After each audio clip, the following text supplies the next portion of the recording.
Hoje, 27 de dezembro de 2016, projeto Memória e História Oral da Fundação Arquivo e Memória de Santos, gravando no Arquivo Permanente, entrevista do senhor Vladir Lemos. Vamos começar com o seu nome completo, local e data de nascimento, por favor. Meu nome completo é Vladir de Sá Lemos. Eu nasci na cidade de São Paulo no dia 7 de setembro de 1967. O nome do seu pai e da sua mãe e a profissão deles? Meu pai, Ari Henriques de Sá Lemos, representante comercial, comerciante. Minha mãe, Cidalisa Cardoso de Sá Lemos, do lar. E a relação da sua família com a cidade de Santos, como é que se deu? Bom, o meu pai trabalhava na época em que eu nasci, viajando, né? Na verdade comerciava muito pelo interior de São Paulo e minha mãe ficava com a gente boa parte do tempo, comigo e com meu irmão, que é um pouquinho mais novo do que eu, ficava boa parte do tempo sozinha. Meus avós paternos tinham decidido tempos atrás morar em São Vicente. E aí a minha mãe aceitou uma sugestão do meu avô, na verdade, tinha uma ligação muito afetuosa com a minha mãe, e sugeriu para minha mãe: poxa vida, você fica aqui sozinha com as duas crianças, a gente está morando lá, é um lugar tão agradável, você ia ter a nossa companhia durante todo o tempo, por que você não se muda com as crianças em São Paulo? Quando o Ari, que era meu pai, chegar, ao invés de vir para São Paulo, encontra vocês lá em São Vicente, e foi assim que se desenhou a minha relação com São Vicente, primeiramente, né? Morar em São Vicente, que bairro? A gente morou primeiro na rua Cândido Rodrigues, né? Nessa época meu pai ainda viajava bastante. Alguns anos mais tarde a gente mudou para a rua João Ramalho, onde ficava o prédio da antiga Telefônica. A gente morava num prédio de 3 andares na frente, residimos ali uma boa parte de tempo, imagino que uns quase 10 anos.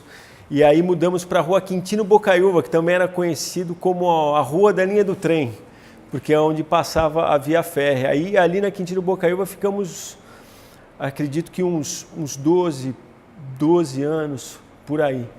E aí depois disso, já perto de 1985 talvez, a gente se mudou para Manuel da Nóbrega, que é a Avenida da Praia, ali no Itararé, em frente ao antigo campo de futebol do Itararé. E foi onde eu residi, na verdade, até me formar na faculdade e depois sair para São Paulo. Mas essa foi a trilha que a família desenhou, numa São Vicente bem modificada, né? E depois de um certo tempo também, a minha infância e adolescência ela é toda ligada a São Vicente. Depois de uma certa época, por causa desse amálgama que existe com a cidade de Santos, a gente começa a viver mais em função de Santos do que em São Vicente. Que lembranças você tem da sua infância na cidade de São Vicente? Que tipo de lembranças você tem dessa época? Bom, escola, Bom, eu estudei a vida inteira em colégios públicos, né?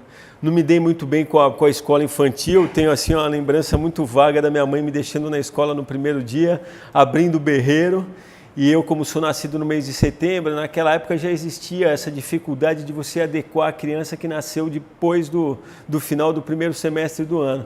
Mas lembro que minha mãe me levou até a escola, conversou com a diretora, tentando convencê-la para que me aceitasse, na verdade, o que seria um ano anterior às outras crianças. E a diretora, muito solícita, falou: não, tudo bem, a gente pode aceitar e a gente ia ver como é que se ele acompanha ou não a classe. E eu, no final, acompanhei, acabei gastando esses anos depois com uma repetência, na verdade, o que estava na frente acabou empatado. Mas eu estudei minha vida inteira no colégio conhecido como Grupão, que ficava na Praça Coronel Lopes ali, mais tarde chamado de Zina de Castro Bicudo, né? E aí o colegial fui fazer no Martim Afonso, que era um colégio ali na José Bonifácio, em São Vicente, ficava muito perto da praia, até uma visão muito bacana. E mesmo nessa nossa vida, a gente acabou tendo uma infância muito... Primeiro que a Quintino Bocaiúva, na época da minha infância, era uma rua de terra, cheia de mato, assim, onde a garotada podia exercer toda a sua valentia e bravura e a sua vocação para para relembrar os indígenas que primeiramente habitaram aquelas terras. Então a gente, na verdade, foi criado na rua, até porque a gente tinha uma paisagem social totalmente diferente da de hoje, quer dizer, não existia praticamente violência, a gente vivia o dia inteiro na rua. E uma coisa interessante, apesar de todos os percalços pelos quais a família passou ao longo do tempo, às vezes com mais bonança, às vezes com menos, às vezes com quase nenhuma, a gente sempre morou muito perto da praia.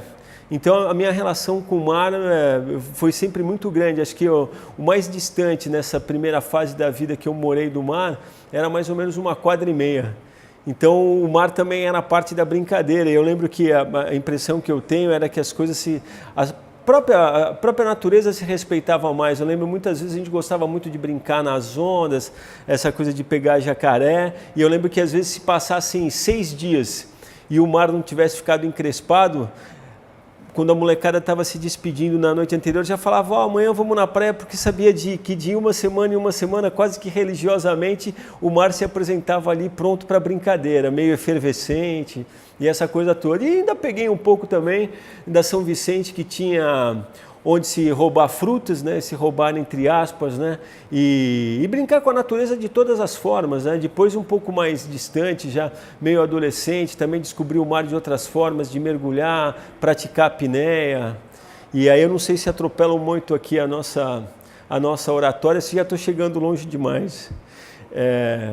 Mas sempre tive isso. Eu lembro que o mar e a cidade, o próprio desenho da cidade sempre deu isso. Eu lembro com muito carinho, até hoje, assim, a descoberta da praia de Sangava, que fica do outro lado, né, para quem está na Orla de Santos.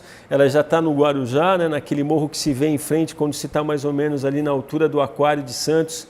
E eu não sei bem quem é que descobriu a praia, mas eu sei que alguém acabou nos levando lá e a gente ia a Sangava ou pela barca, né, que sai ali do que hoje é a ponte Roberto Perdigão, se atravessa até a Praia do Góis e de lá se fazia uma trilha até a Praia de Sangava, ou muitas vezes depois, quando a turma já era grande, se reunia um pouco do dinheiro de cada um, se alugava uma catraia que deixava a gente direto na praia e depois combinava com o dono da catraia ali, com o barqueiro, uma hora para ir nos buscar. Então a gente passava o dia inteiro numa praia praticamente deserta. Quer dizer, contar uma coisa dessa hoje, assim, parece um pouco coisa de filme, né? Mas o que a gente como adolescente podia querer mais do que uma praia deserta para se fazer tudo o que se faz numa praia deserta?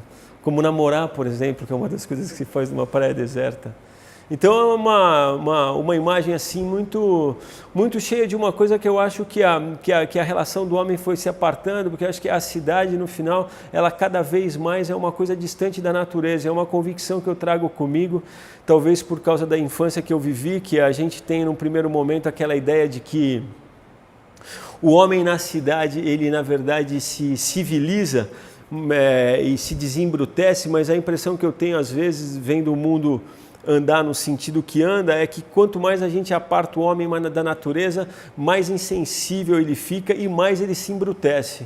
Então essa é mais ou menos a relação que a vida me desenhou e que eu acho que foi tão forte em mim que eu trago até hoje. Acho que até hoje eu tenho comigo assim uma contenda interior de alguém que foi de certa forma apartado da natureza. Por exemplo, quando eu lembro, meu pai durante boa parte da vida foi um homem de sítio. Então, outras coisas, por exemplo, como eu lembro que minha mãe ficava horrorizada na época em que meu pai tinha sítio, porque eu e meu irmão com talvez 10, 11 anos, meu pai tinha um colega, né, que tinha sido militar, tinha sido armeiro do exército, seu Ramon, que era um senhor baixinho, assim, tinha mais ou menos 1,55 m de altura, e ele era um senhor todo grisalho já, e muitas vezes era engraçado porque você olhava ele e estava usando um tênis Conga de personagem infantil, muitas vezes da Disney, porque ele era tão mirrado que na hora de comprar roupa ele acabava tendo que optar por uma coisa infantil. E ele ensinou eu e meu irmão a usar, nos ensinou a usar faca, por exemplo, nos ensinou a atirar, e minha mãe achava aquilo um absurdo, né? Como é que se pega uma criança de 10, 11 anos, se ensina uma criança de 10, 11 anos a mexer com uma arma ou a mexer com uma faca? E a verdade é que até hoje, quando eu estou numa cozinha e vejo alguém usando uma faca com corte virado para si mesmo, eu tenho aquele instinto de ir lá e falar, olha, a faca se maneja com o fio virado para fora, para você nunca ser surpreendido com nada. E então é isso, eu trago comigo interiormente um pouco essa contenda de alguém que foi apartado da natureza. A cidade às vezes me maltrata muito. Eu acho que por muito, e isso se explica por causa da infância que eu tive e da infância que São Vicente me propiciou e que Santos, de certo modo, me propiciou também, essa vida, né? À beira-mar, né? Que tanta gente almeja, mas que pouca gente às vezes tem o privilégio de viver. Sua vida universitária foi aqui também, à beira-mar, né? Na Baixada. Fala um pouquinho. Sim, depois de me formar, eu na verdade passei uma boa parte da minha vida, eu acho que isso também é uma coisa que os homens carregam, a gente é obrigado muito cedo a descobrir que caminho trilhar. E eu lembro que na época em que eu acabei o colegial, eu tinha aquela fixação, na minha época de garoto, os que se davam bem na vida ou os que lidavam com dinheiro eram os que faziam economia. Então eu meio um pouco nessa perdição, assim que me formei no colegial, fui prestar à Universidade de São Paulo porque queria ser economista. Vejam só como a vida é e corrigem as coisas. E aí no final não passei na primeira fase por uma pontuação até pequena e como não estava preparado para isso, tinha feito outros vestibulares e acabei aceitando e passando aqui na Católica e fui fazer filosofia.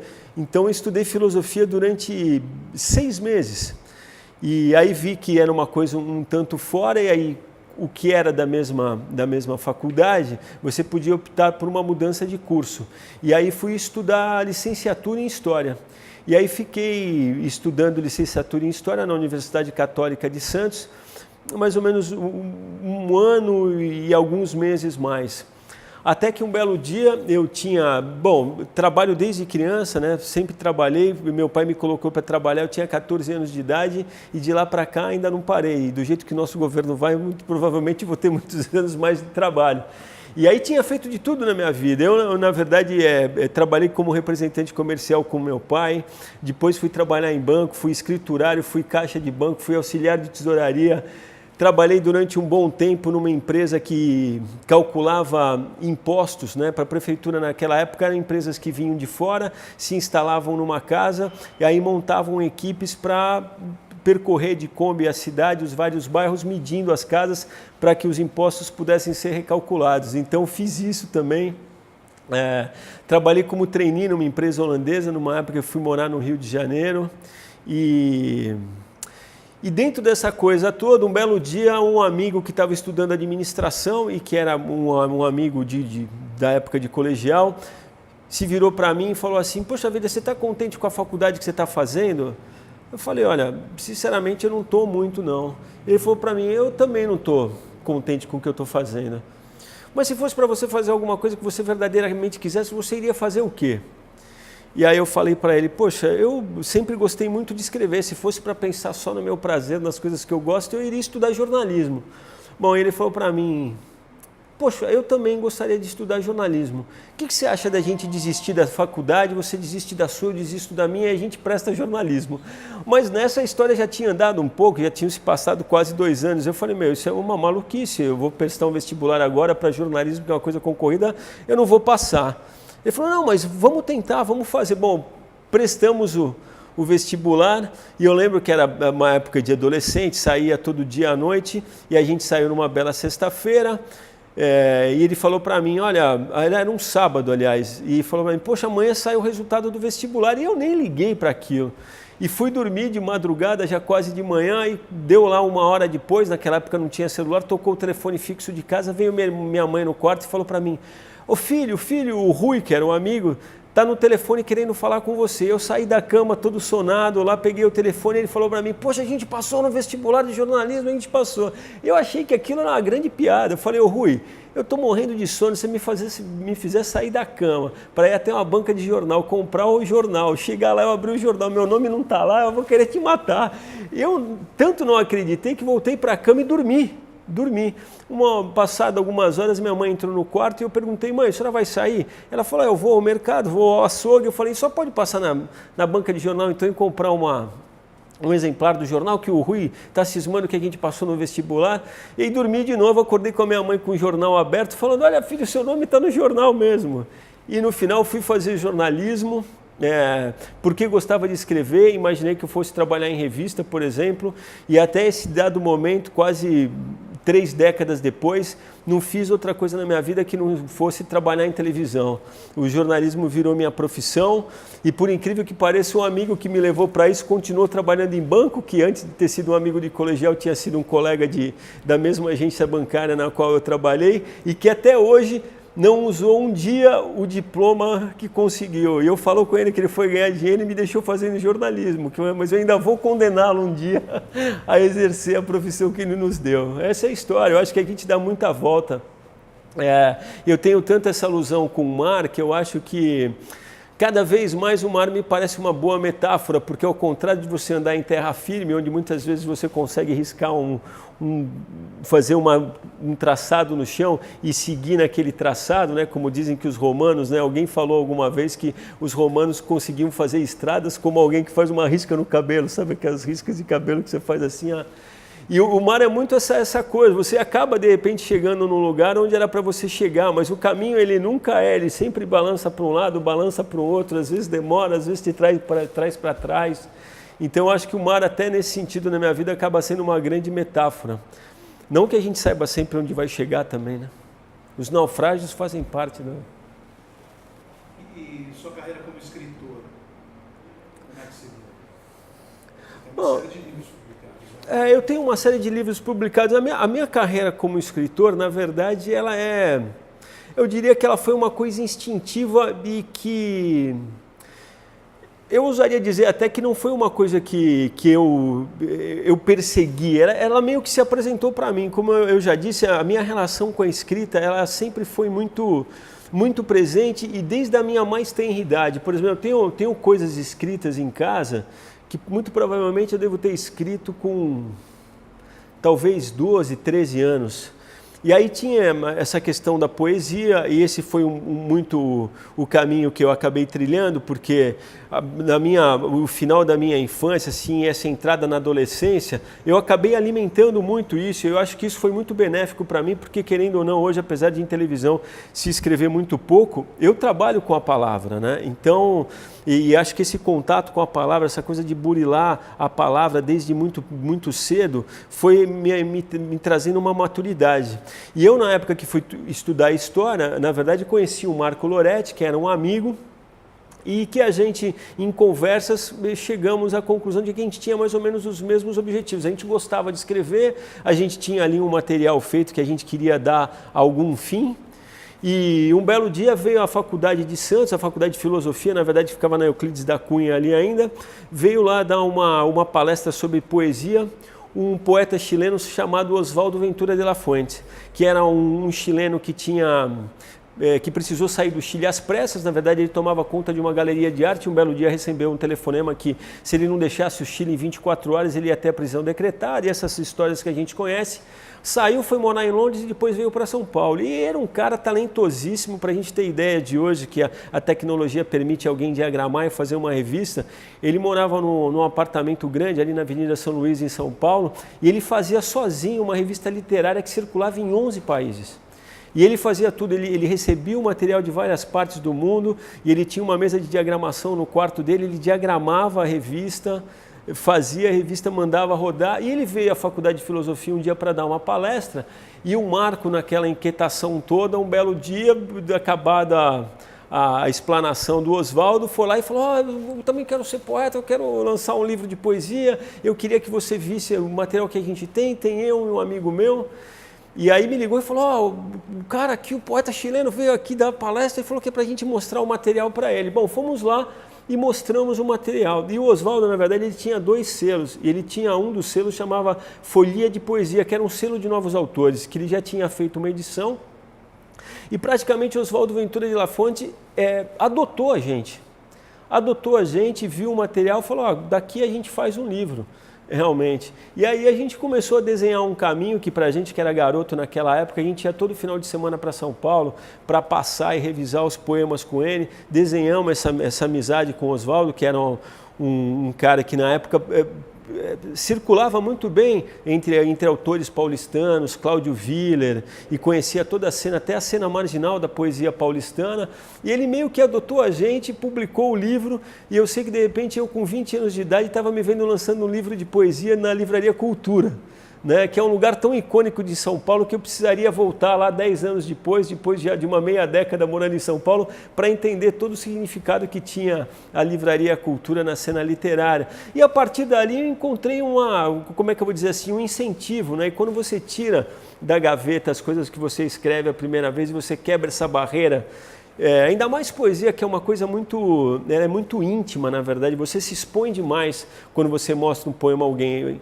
Se for alguém que te conhece, então que sabe a tua história de vida, é capaz de decifrar muita coisa que está ali. E isso, na verdade, me convenceu um pouco, né? E eu acho que uma outra coisa interessante de dizer também é que eu, durante toda a vida, apesar de agora, um ano atrás, ter voltado a fazer um livro de poesia 27 anos depois de ter lançado o primeiro.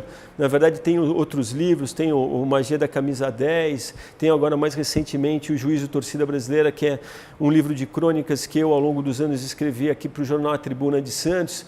A poesia é uma coisa muito incógnita para mim, porque eu me sinto totalmente encabulado quando alguém vira para mim e fala assim: você é poeta.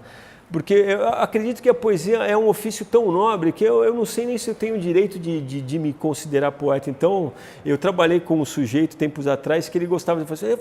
A gente estava numa conversa de vez em quando e falava: eu, Vladir, que somos poetas. E eu ficava meio: olha, fale por você, não fale por mim. E até porque sempre tive com a poesia, mais especificamente, uma relação tão intuitiva que às vezes eu acredito numa coisa intuída, porque às vezes você pega um papel e caneta e em 2 minutos você escreve uma folha inteira. Então muitas vezes eu cheguei a acreditar que era uma coisa assim que tem uma ligação, não que sobrenatural, mas assim é um canal que você se conecta, que às vezes te traz alguma coisa e a gente acaba sendo um meio disso. Eu não sei muito como explicar, é uma coisa que eu vou precisar ao longo do que me resta de vida ainda tentar destilar, mas não é uma coisa sobre a qual eu tenho domínio absoluto. E até tempos atrás, vendo o falecido Ferreira Goulart falar, alguns meses antes de morrer, que ele também tinha essa relação com a poesia, e ele mesmo chegou a ficar quase 2 décadas sem publicar um livro de poema, porque a poesia principalmente é uma coisa que não se doma, né? Ela chega até você, se você estiver preparado, você meio que capta e transforma isso. Eu não sei. O primeiro livro está aí contigo? O primeiro livro está.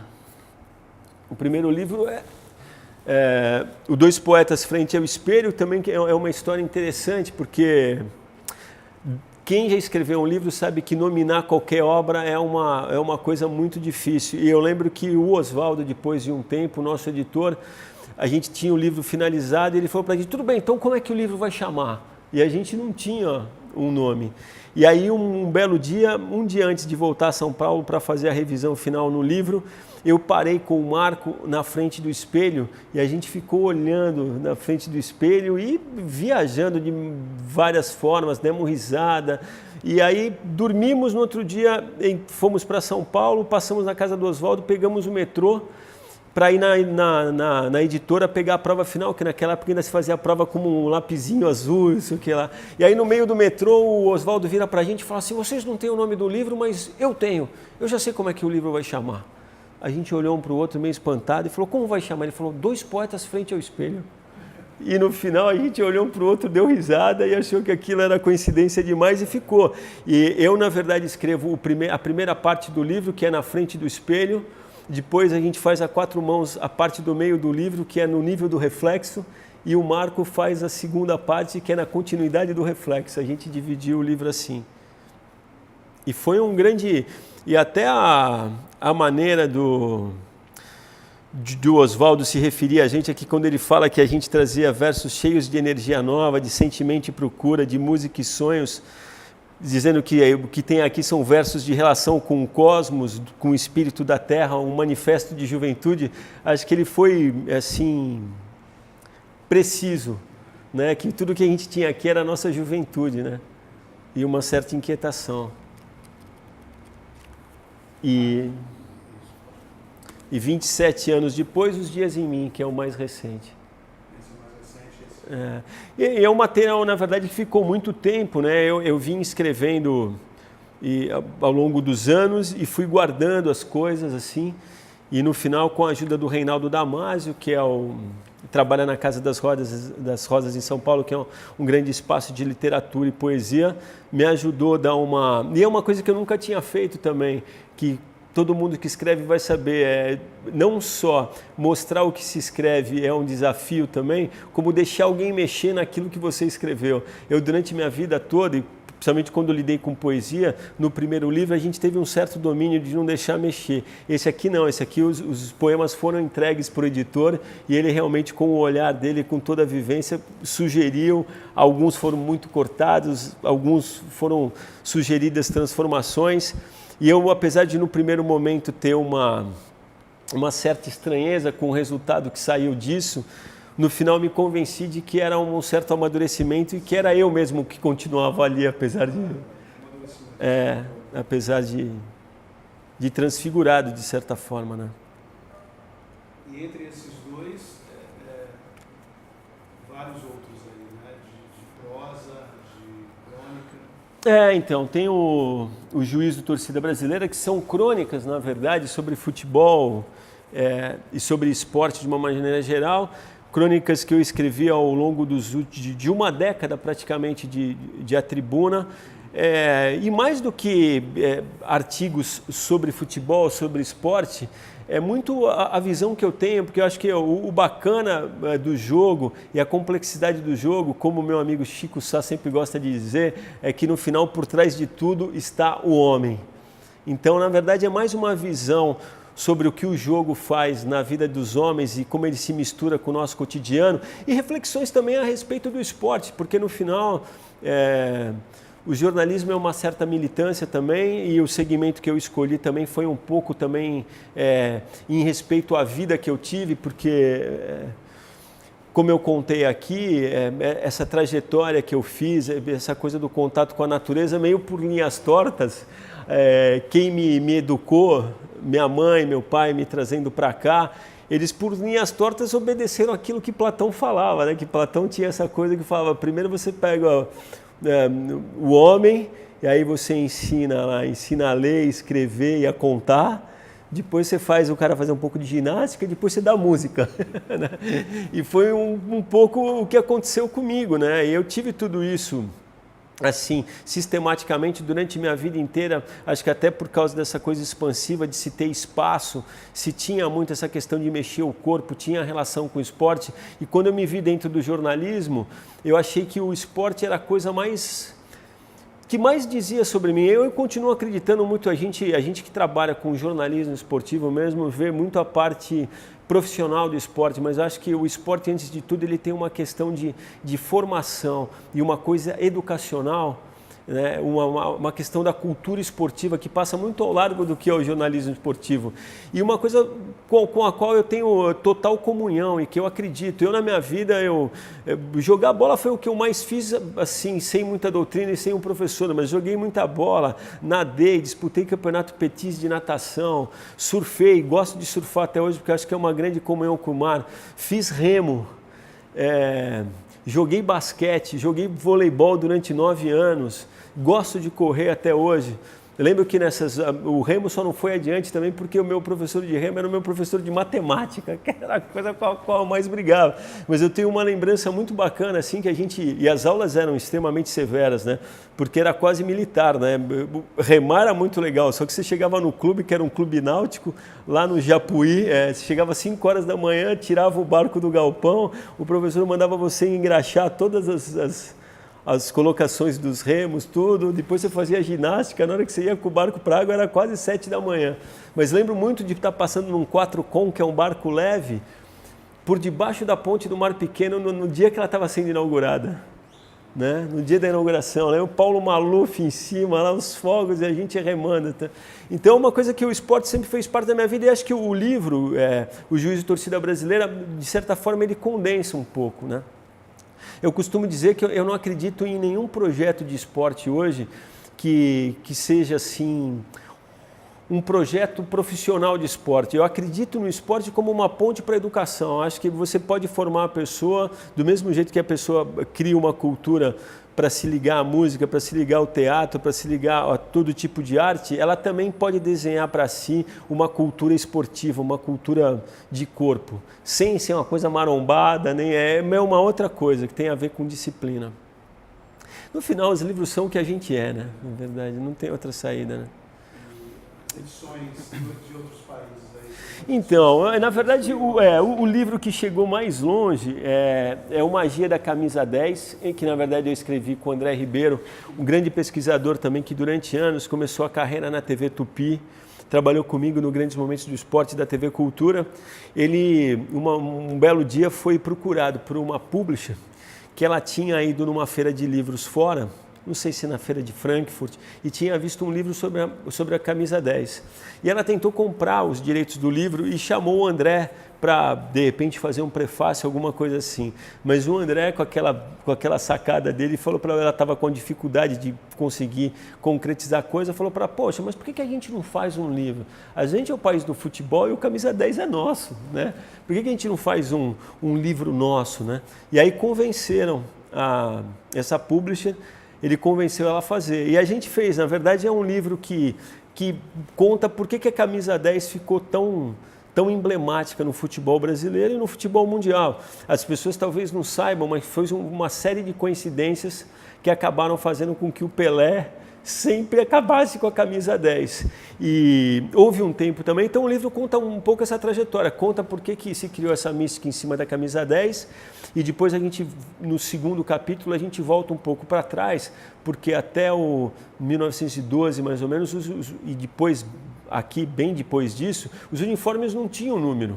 Né? Se jogava futebol, mas os uniformes não eram numerados. Então a gente fez um exercício voltando para o passado para imaginar nessa época que os uniformes não eram numerados, quais teriam sido os jogadores que teriam vestido a camisa 10. Então a gente vai atrás do Andrade, né? Essa coisa toda. E esse foi um livro realmente que saiu muito da nossa mão, ele foi publicado em Portugal, na Polônia, na Hungria, no Japão. Porque eu acho que tinha esse apelo mesmo, eu até comentei aqui, eu poucas vezes tiro de casa, mas essa aqui é a versão japonesa, né? Como hebraico, o livro é lido de trás para frente, e uma edição muito bacana, um papel legal, um marcador de pano, isso é muito legal de ver, né? Dizem que os livros são como filhos, né? E eles são sob certa ótica mesmo, porque eles saem do teu controle, na verdade andam por aí e voltam. E por incrível que pareça, a versão húngara, nesse meio do caminho, o escritório, na verdade, era de Nova York, ele fechou, abriu falência, e a gente até hoje, eu particularmente não vi o livro. Eu só vi imagem dele, mas nunca tive a versão húngara na mão. Mas foi um exercício bem bacana, e depois eu tenho O Dia que me Tornei Santista, que é um livro infanto-juvenil, na verdade uma coleção, né, que hoje tem outros times também, mas no primeiro momento foi feito para os 4 grandes clubes de São Paulo, então era Corinthians, Palmeiras, São Paulo e Santos. E aí o Mauro Betti escreveu o Palmeiras, o Celton Mello o São Paulo, o Marcelo Duarte o Corinthians, e eu... Que é um pouco também a minha história, assim, eu conto a minha relação. Eu, na verdade, sou neto de português, né? E o meu pai era um cara que gostava muito de várzea, então a gente desde criança tinha essa relação com o futebol, nem tanto pelo futebol, mas mais pelo doce, pelo tremoço que se comia quando ia em Urico-Mursa, por exemplo. E eu conto um pouco, assim, na verdade o livro é como se fosse um dicionário com os jogos importantes do Santos, com algumas estatísticas, mas até chegar no Santos eu conto toda a minha trajetória pela várzea de Santos e São Vicente, que era uma várzea muito forte, né? Tinha o Continental, que foi o time em que o Pepe, companheiro do Pelé, jogou durante muito tempo e que eu de menino vi muitas vezes jogar, o Paulistano, que era um clube que ficava ali embaixo da Pedreira, em São Vicente, ali, e outros times. E aí tem antologias e outras coisas mais. Resumo da tua carreira, assim, logo que você se formou, sempre trabalhou em TV. Aí você passou pela TV Tribuna. Eu sempre trabalhei em TV e aí eu tive o Eduardo Silva como professor de rádio. E eu me formei aqui em Santos, depois de formado eu tive sempre um problema, porque da minha classe, quem fez jornalismo sabe disso, você começa uma classe com 60, se formam 35, dos 35 que formam, acho que da minha sala, acho que tem talvez 12 ou 15 trabalhando na área. E eu, na verdade, como trabalhava desde os 14 anos de idade, eu não pude fazer estágio, que é uma coisa muito importante nesse momento que eu estava me tornando um profissional, porque te envolve com o mercado, e eu não tinha isso, porque já no meu colegial e no final do ginasial eu já trabalhava, então eu sempre estudei de noite, né? E não consegui fazer estágio, e tinha assim uma certa convicção de que ia ser difícil usar o diploma. E aí logo que eu me formei, eu já estava morando em São Paulo e em busca de um emprego sempre melhor que o outro, acabei passando num concurso que era difícil na época, era um curso de trainee, muito disputado, acabei passando e fui transferido para o Rio de Janeiro. Fiquei no Rio de Janeiro um ano e pouquinho, e aí, na verdade, o negócio não deu certo, eu tinha voltado para São Paulo. Nesse meio tempo, vim a Santos e encontrei com o Eduardo Silva, tinha sido meu professor de radiojornalismo na época, no cinema. Ele me perguntou, poxa, como vai, tudo bem, você está morando no Rio? Eu falei, não, agora eu voltei, estou em São Paulo de novo. Bom, um belo dia toca meu telefone e era o meu professor Eduardo Silva falando para mim, poxa vida, eu tenho uma vaga aqui de repórter, você não quer vir aqui? Eu falei, Edu, televisão, eu não tenho vocação para televisão, nunca pensei em ser repórter de televisão. Ele falou, mas eu conheço seu perfil, eu sei do teu texto, acho que é uma coisa, vem aqui um dia, sai com a equipe. E aí, eu na verdade tinha que passar a ganhar menos se eu fosse aceitar o trabalho também, porque eu já tinha, querendo ou não, eu tinha tinha feito outras coisas, ganhava mais do que eu iria ganhar se eu passasse a ser jornalista. Ao mesmo tempo, eu me vi numa sinuca de bico eu não fiz estágio, se eu quiser usar meu diploma, eu uso meu diploma agora, eu estou fadado a não usar meu diploma jamais. E aí falei, vou lá ver como é que é. Aí fui lá um dia na TV, saí com a equipe, gravei uma passagem, e faz 26 anos que eu não faço outra coisa da vida. Nunca trabalhei em revista, nunca fiz rádio, trabalho em jornal só mandando as colunas, e no final acho que ele devia ter alguma razão em alguma coisa, porque no final a televisão sempre foi minha vida, né? E eu trabalhei durante mais de uma década e meia como repórter, agora já faz um bom tempo que eu tenho trabalhado só como apresentador e tenho trabalhado como editor-chefe do Cartão Verde, que é um programa também muito tradicional, também me sinto muito orgulhoso de tentar levar essa história adiante. O programa, agora no começo do ano que vem, completa 24 anos. É uma vida também, né? Com grandes nomes, um programa criado pelo Armando Nogueira, que já teve na bancada José Trajano, Juca Kfouri, Roberto Monteiro, Flávio Prado, Cajuru e por aí vai. É uma história, né? É uma história. Foi essa a pergunta mesmo que você me fez? Cronologicamente mesmo. Da TV Tribuna você... Então, eu fiquei na Tribuna 5 anos, mais ou menos. A TV estava recém-inaugurada e naquela época a gente tinha que fazer tudo, não existia uma equipe de esportes, por exemplo. Eles tinham que fazer geral, tinha que fazer política, tinha que fazer economia, mas que foi um grande aprendizado também. E aí queria ir para São Paulo por uma questão, fiquei durante um bom tempo, ainda como repórter aqui da Tribuna, mas trabalhando na Globo em São Paulo, que naquela época ainda era ali na Praça Marechal Deodoro, né, na primeira sede que a TV teve em São Paulo. E ali eu consegui fazer coisas que eu achava muito bacana. No último ano e meio, eu já ia para São Paulo quando eles me pediam, quando existiam finais de campeonato, por exemplo, ou muitas vezes para fazer Esporte Espetacular, que era um programa tradicional também, naquela época apresentado nas tardes de sábado, com matérias longas também, que permitiam uma narrativa.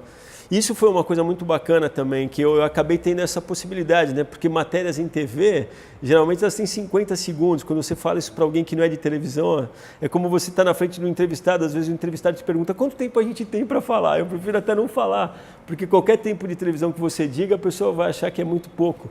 Mas ali no Esporte Espetacular a gente tinha como fazer matérias longas de 5 minutos, 6, 8. Então você exercia um pouco mais essa coisa de contar uma história. E aí queria depois ir para São Paulo, tinha pedido para o pessoal em São Paulo me contratar e na verdade as oportunidades foram aparecendo e na verdade não me chamavam, eu também era a minha vez de ficar inquieto também, decidi romper tudo. A RBS, que era um canal de Porto Alegre, do Sul, uma retransmissora da Globo, também estava abrindo em parceria com a Globo um canal específico de agronegócio, que chamava Canal Rural. Eles estavam montando uma equipe e eu peguei e aceitei essa loucura, né? Que a inquietação não faz. E foi uma mudança muito brusca, assim, muito brusca, mas que também me trouxe um aprendizado maluquíssimo, porque a gente vivia naquela época meio que a descoberta, até por interesse da TV, uma questão de custo, da invenção do vídeo repórter. Então eu, na verdade, com aquela minha juventude, eu me dispus a trabalhar como vídeo repórter, mas eu, na verdade, não era um vídeo repórter, eu trabalhava com uma câmera pequena. Então, no começo desse trabalho, eu trabalhava com uma Betacam profissional, né? Uma Betacam profissional que naquela época, dependendo da lente, pesava 14 quilos e ia para o interior, né? Porque o canal era de agronegócio, então era natureza, era fazenda de café, coisas no meio da mata, e eu ia sozinho. E uma das coisas que eu fiz, que eu lembro de me pegar em quarto de hotel no Pontal do Paranapanema chorando, porque era uma coisa assim extremamente rude e era uma realidade que eu não achava que ia, porque era quando existia aquela problemática toda do sem terra. Então, na verdade, eu acabei caindo no Pontal do Paranapanema, naquela efervescência, com gente morrendo, tomando tiro, e eu sem equipe, até sozinho, muitas vezes com um carro, uma câmera. Mas aquilo me ensinou muito, né? E depois, uma vez estando em São Paulo, aí eu rapidamente acabei indo trabalhar no Sport TV, no começo, e aí vivi aquela, né, gastar a minha bateria de juventude, de viver São Paulo com 2 trabalhos, aí fiquei um bom tempo trabalhando na RBS e fazendo o Sport TV. E depois de um tempo, aí eu saí da RBS e fiquei trabalhando no Sport TV e na TV Cultura. E até que depois me desliguei do Sport TV e fiquei trabalhando só na TV Cultura para apresentar os grandes momentos do esporte e ser apresentador. Mas essa passagem no final, nessa coisa do Canal Rural, me ajudou muito, porque eu era aquele tipo de repórter que se eu saía com o cinegrafista, ele falava, vamos fazer uma passagem aqui, uma tomada. E o cinegrafista falava, não dá. Eu falava, não dá, muda o filtro, faz assim, entendeu? Mexe no pedestal que a gente... Então isso me deu uma gama de conhecimento que me ajudou, assim, fez com que eu entendesse a televisão por todos os ângulos, né? E foi de uma grande valia. Na verdade, a gente às vezes só descobre o valor que o ensinamento tem e como é que ele vai se encaixar na sua vida lá na frente. E aí depois trabalhei na ESPN também, quando a ESPN estava começando.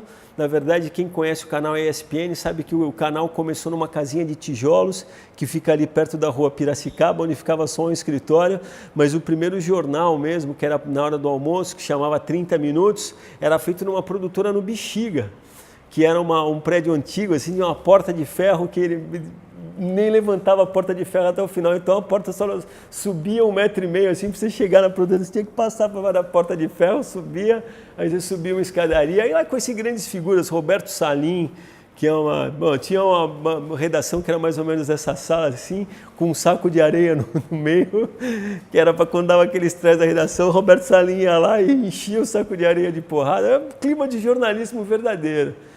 E daí depois fiquei trabalhando um pouco na ESPN e na Cultura junto, e aí agora uns 5 anos atrás voltei para a ESPN, passei 2 anos e meio, talvez um pouco mais, fazendo bate-bola na hora do almoço com o João Carlos Albuquerque, que é uma figuraça, assim, acho que dos apresentadores que o jornalismo esportivo tem atualmente, assim, é um cara que é icônico, assim, pela maneira original como ele comanda. Aí fazia o bate-bola na hora do almoço, geralmente eu, João e Paulo Vinícius Coelho também, e eu um pouco como comentarista, que também era uma coisa que eu estava descobrindo na hora, e a gente vai indo, né? Na hora que a gente olha para trás que a gente descobre que é um monte de coisa, né? No Cartão Verde você está há quanto tempo? Eu quando cheguei na TV Cultura no final de 97, assim, no meio de setembro de 97, eu fui para fazer os grandes momentos do esporte, mas naquela época o Cartão Verde era exibido aos domingos, então toda a equipe de esporte já trabalhava e ficava à disposição do Cartão Verde no domingo, que era um programa maior, né, era exibido a partir das 9 horas da noite. Então eu estou envolvido com o Cartão Verde há quase 20 anos. Né? E aí as coisas foram passando, o Juca Kfouri saiu num primeiro momento, o Flávio ficou, E aí eu fui indo para a bancada, primeiro ajudando um pouco, assim, às vezes fazendo ponte com a matéria que eu ia fazer na rua, às vezes com essa coisa, porque o Cartão Verde também teve um certo pioneirismo nessa questão da interatividade. Na época só por telefone, né? A interatividade era deixar o cara telefonar e falar com quem estava apresentando. E depois veio o e-mail, que era uma coisa que as pessoas não conheciam, e hoje a gente está lá com Facebook, Twitter, essa coisa. Então eu fui indo para a bancada, daí o Juca saiu, fiquei apresentando o programa junto com o Flávio Prado. Aí o Flávio Prado saiu, o Juca Kfouri voltou, um tempo fiquei eu e o Juca, aí o Juca saiu a última vez em 2005, e aí eu assumi como apresentador e editor-chefe. Então eu estou mais de uma década já fazendo o cartão. Acho que sou hoje, talvez na história do programa, o que ficou mais tempo, né? O mais insistente de todos sou eu, Vladir de Salemos.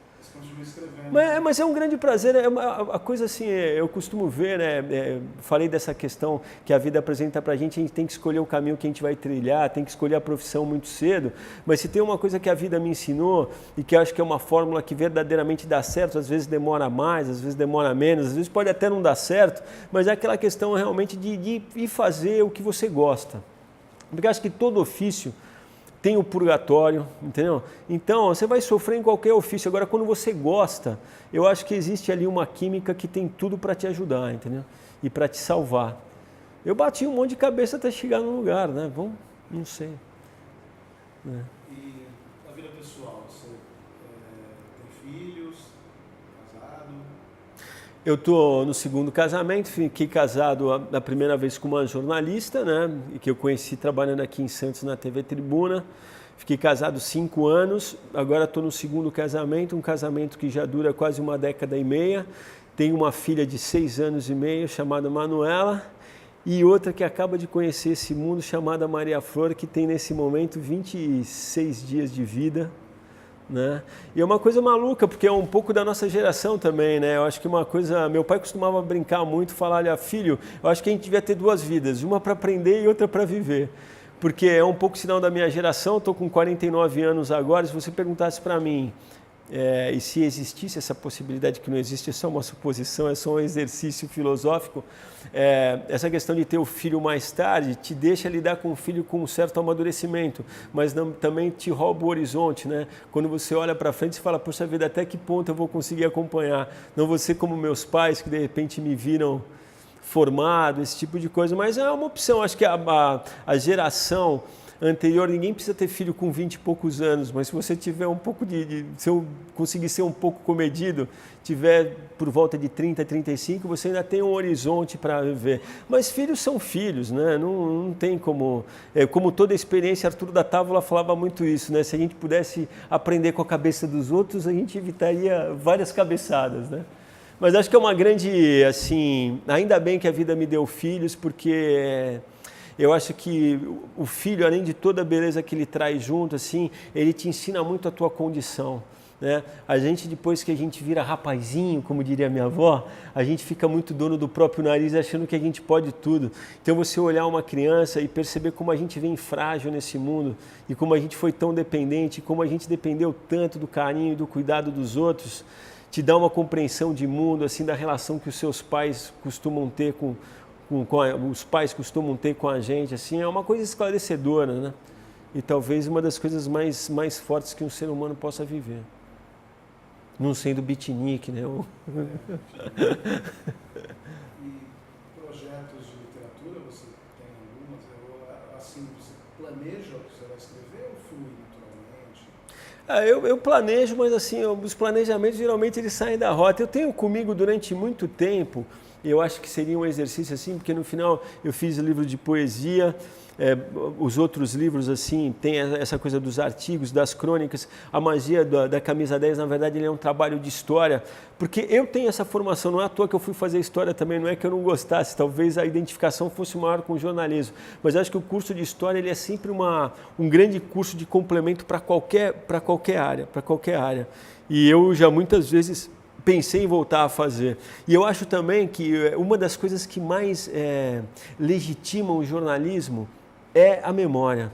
né? Não é à toa que eu passei durante tanto tempo na minha vida fazendo grandes momentos do esporte, que nada mais era do que um trabalho de documentação. Eu acho que nesse momento, eu acho que o grande acervo ainda do futebol brasileiro, da TV brasileira, pertence aos grandes momentos do esporte. Eu tenho muito orgulho de fazer parte disso. Então, eu acredito, matei um pouco essa vontade da pesquisa ao escrever o Magia da Camisa 10, e acho que agora o próximo passo que eu gostaria de dar, que é uma coisa que eu cultivo comigo desde de muito tempo, mesmo desde os meus 18 anos, talvez menos, é escrever um romance histórico. Hoje é uma coisa meio lugar comum, eu até nem gosto muito dessa designação, mas na verdade o que eu trago comigo eu nasci em São Paulo, na verdade nasci no Tatuapé, na Zona Leste. Eu sou neto de português, e meu pai trazia consigo um conhecimento adquirido assim muito grande. E eu acho que a minha geração, na verdade, a de quem está escutando a gente aqui, para ela é muito esclarecido esse fluxo migratório que se deu e que hoje a gente ainda consegue olhar para trás e enxergar como comum. Mas as gerações que estão vindo na frente, para isso vai ser uma coisa muito abstrata, e esse romance na verdade era para explicar um pouco. Na verdade é um personagem que mescla um pouco, ele mistura a história do meu bisavô, que era um aldeão de Vila Nova de Famalicão, no norte de Portugal, que um belo dia, dadas as condições de lá, sem nunca ter visto o mar, entra num navio, vem morar no Brasil, e aí cai numa São Paulo numa efervescência danada. Imagina que meu bisavô chegou em São Paulo, ele trabalhou ainda distribuindo querosene, porque boa parte da cidade ainda tinha que passar com querosene, e a iluminação pública era assim. Então o livro, na verdade, era para mostrar essa transformação pela qual a cidade, que é vista hoje como um símbolo, como nos últimos 70 anos, por exemplo, ela saiu num quase, assim, como é que eu vou dizer, uma coisa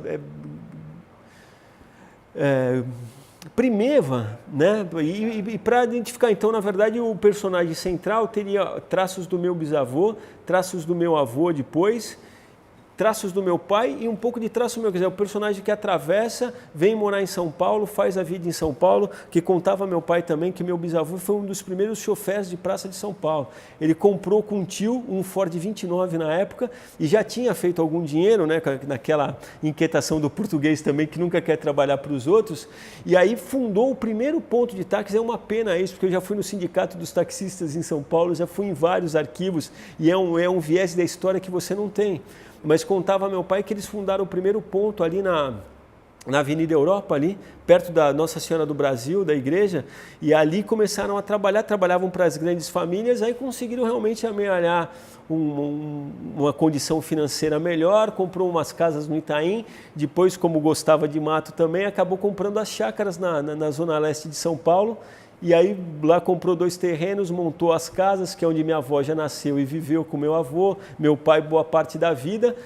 E aí no final o personagem vem para Santos, que é um pouco para explicar a minha história também, e desenha essa relação com o mar, entendeu? E nunca mais consegue sair da beira-mar e morre aqui. É uma história que eu acho que tem a ver com a minha vida, e era um pouco para documentar também esse modo de vida que pertenceu aos meus. Você pergunta para as pessoas hoje, por incrível que pareça, se elas sabem o nome completo dos avós, são raras as pessoas que sabem. As pessoas não têm a mínima noção, não guardam esse tipo de coisa. Eu, por exemplo, me ver de cara com interesse para escrever esse livro, fui fazer um curso de genealogia, que é o estudo de coisas. Quando o cara me disse que precisavam, na verdade, 20 gerações para trás para você chegar na época de Cristo, eu fiquei de boca aberta, porque chega uma hora que você não sabe, porque antes da igreja, as igrejas na verdade eram grandes cartórios, então quando você vai pesquisando, até a igreja você chega. Quando a igreja não documentava mais, você se perde totalmente, quer dizer, tudo a favor da história. Eu ainda tenho também essa paixão, por mais que essa questão do romance histórico esteja desgastada, né? Mas acho que assim, a intenção é grandiosa, né?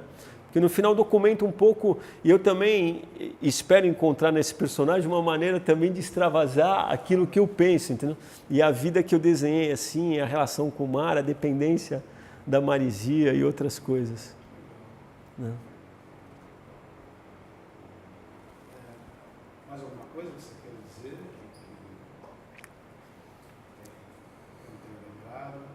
Na verdade, a memória sempre nos trai, né? Mas alguma coisa a dizer sempre se tem, né? Eu acho que me vi refletindo em tudo que a gente conversou. Talvez lacunas tenham ficado várias, né? Você é jovem ainda, sua geografia está em curso, né? Já fui bem mais, hein? Já fui bem mais. Mas é isso, falamos dessa ligação com a literatura, que é uma coisa muito, muito bacana, e também mexe com o meu imaginário, porque eu acho muito autossuficiente, né? Talvez até por causa dessa vida com a televisão, na qual você é muito dependente de estar no mesmo lugar, a toda hora, no mesmo horário sempre. Sempre me fascinou muito um pouco essa questão do homem viver só com o que ele traz na cabeça, sabe? Você poder fazer o seu escritório em qualquer lugar do mundo, isso é uma coisa que sempre me fascinou, né? Eu acho que é uma liberdade sem tamanho, né? Uma liberdade sem tamanho. Talvez um pouco por ter vivido também sou um pouco filho de comerciante também, que todo mundo acha que coisa, mas que é uma verdadeira escravidão, a coisa do horário, você estar sempre no mesmo lugar, né? É isso, falamos também dessa relação com o esporte também, de tudo que o esporte pode dar para o homem também, que eu acho que ficou meio careta, né? Porque é tudo mercantilizado hoje em dia, é tudo superlativo, né? Luiz Fernando Veríssimo, que uma vez escreveu uma frase muito legal, né? Falava assim que o mundo está cheio de pessoas que se acham melhores que as outras, né? E a Olimpíada está aí de 4 em 4 anos para provar que eles não estão totalmente sem razão. Como se correr mais que os outros fosse fazer alguém melhor, né? Mas essa é um pouco a história da minha vida. Você que tem a vivência, o que nós deixamos escapar? Eu acho que uma coisa que eu gostaria de falar também, que é uma questão de formação, eu acho que eu sempre brinco muito com isso, né? Às vezes eu tenho muito contato, às vezes em faculdade, para poder dividir um pouco essa vivência. E eu lembro que uma vez eu estava numa faculdade e me perguntaram, mas poxa vida, se a pessoa quiser ser repórter, que eu considero realmente repórter o verdadeiro jornalista, né? O repórter é verdadeiramente o tentáculo que liga o jornalismo à realidade. E eu costumo brincar que todos os outros são burocratas da notícia, né? Até eu que vivo lá enfurnado numa redação, né? Às vezes cuidando de orçamento, às vezes cuidando de contrato, né? Pensando na...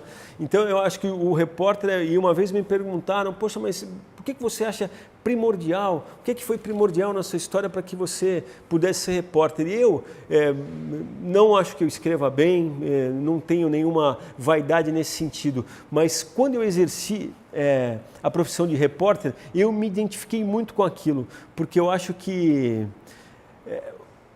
não existe bom repórter se não houver antes disso uma formação humana. Eu acho que a pessoa nunca vai chegar numa faculdade de jornalismo, você vai sentar ela numa cadeira, vai ficar falando na orelha dela durante 4 anos, ela vai sair uma pessoa humanamente sensacional. Não existe isso, entendeu? Não existe. Então, o repórter trabalha já com essa formação que a pessoa traz. E aí, quando eu disse na classe que a coisa que mais tinha me ajudado a ser repórter tinha sido trabalhar como vendedor, todo mundo riu. Não? Mas mal sabem as pessoas que o fato de eu muito novo ter que pegar uma malinha e ter que entrar para falar com pessoas que tinham o triplo da minha idade, na verdade vender me ensinou a falar fazendo despertar nas pessoas alguma credibilidade sobre aquilo que eu estava tentando dizer, me ensinou a transitar em vários ambientes, me ensinou a lidar com um cara que carrega o saco de feijão e com um cara que é o dono de supermercado. Quer dizer, é toda uma vivência humana que precisa. E eu acho que essa questão da formação humana é fundamental. Por exemplo, ter vivido em Santos, eu acho que tem uma parte da minha vida, eu sempre tive essa inquietação, eu sempre tive interesse pelas coisas que eram humanas. Então, eu desde cedo quis escrever, não foi por escolha minha, mas em sabendo escrever, eu quis ler. E desde cedo eu percebi que não haveria como escrever se eu não lesse para ter. Eu hoje raramente encontro alguém que vá ler e que carregue um dicionário. Às vezes na minha casa as pessoas dão risada de eu andar com um dicionário. Mas não existe ninguém que saiba tudo. Se você pegar um livro, você vai dar de cara com uma palavra que você não sabe. Se você quiser continuar realmente entendendo tudo, né, ao pé da letra, você vai ter que entender. Então você tem que carregar isso. Me interessei muito por música e aí eu fui para o Teatro Municipal aqui de Santos estudar violão e caí num curso que era dado. Outro dia até tive com a minha filha que foi dançar balé no Teatro Municipal, até perguntei se ainda existia o curso, que era um curso de violão ministrado pelo maestro Antônio Manzioni, cujo curso era de violão, mas na verdade eu nunca me esqueço, nunca vou esquecer na minha vida, que se chamava Curso de Sensibilização Artística através do Violão. Porque ali eu aprendi a interpretar um quadro, os professores que estavam ali não estavam me ensinando só música, e eu desde sempre tive uma ligação com a música que eu carrego até hoje. Eu sou um cara que continua fotografando com película, comprando vinil, né? Guardando as coisas que fizeram parte da minha história. Eu tenho amigos que chegam na minha casa, olham aqueles discos todos lá e falam, meu, compra logo um iPod de 80 GB e acaba com esse negócio. Meu, não, eu acho que o disco carrega a história, tem informações ali que são importantes. Então eu acho que essa questão de cuidar da formação, né? E acho que a obrigação de quem está num ofício para escolher as pessoas que vão exercê-la é essa questão de olhar para a pessoa muito antes dela chegar à profissão, né? E entender um pouco a história que essa pessoa desenhou até lá. E quem não desenhou a história ainda e que tem esse interesse, se acha identificado com isso, que vá trilhar e que vá procurar um caminho que lhe propicie ter realmente uma formação, né? Muito obrigado pela oportunidade. A Fundação Arquivo Memória de Santos agradece o depoimento do senhor Vladir de Salemos. Obrigado, Vladir. O senhor Vladir de Salemos é que agradece a oportunidade à Fundação.